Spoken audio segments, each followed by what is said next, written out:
Hello, my name is Thomas Dickinson.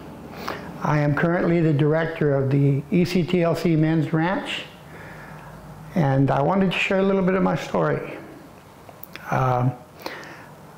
In order to understand some of the things that I'll share with you, I need to go back to Mexico.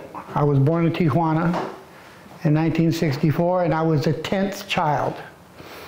And why that matters is that half of my brothers weren't exactly law-abiding citizens. So I would spend 1 week with my older brothers holding down a pallet of marijuana in the back of an old Ford Falcon.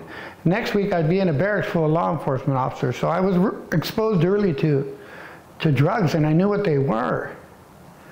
And to fast forward that, all the way up to high school, I really valued moralities and right and wrong. And I'd get out of high school, 9th grade, I'd be down at the Dayton Volunteer Fire Department as a volunteer fireman. I had my EMT 1, fireman 1, vehicular extrication. I could see my life heading right down the path my father took, and it all went wrong, and I can't even mark the day.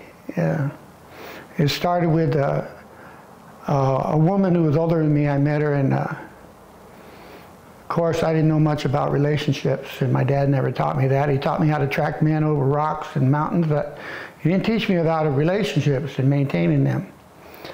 Long story short, the woman that I met, I wound up having 2 daughters with, and she was a meth dealer. And I went from a very aspiring young man to strung out really fast. One thing led to another, and it's been a struggle with addiction all my life. I had a really hard time believing in myself after I became strung out on meth. Even the few times that I got sober for a year or 2, I couldn't quite believe in myself. I couldn't find a way to make a life, and my whole life was a repeated stand up, fall down, stand up, fall down, and something was missing in my life, and I didn't discover what that was until about 2003. When I first came to this ministry. I had raised, that woman that I mentioned had a couple little boys, and I had raised them like my own. We went fishing, hunting together, and but we raised them in a biker drug environment, you know, and as that relationship was falling apart, the oldest boy, Johnny, he committed suicide, and it just tore my heart out. It ripped my heart right out, and I couldn't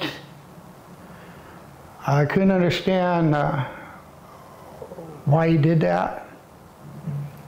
And I carried that around for a long time, and I used it as an excuse to stay high and stay drunk for over 20 years. And it wasn't until I came to this program that I learned how to live again, that it was okay to go on living. And I have a lot of regrets, and I've made a lot of bad decisions, but the best decision that I've ever made in my life was to come to ECTLC looking for help and ready to change.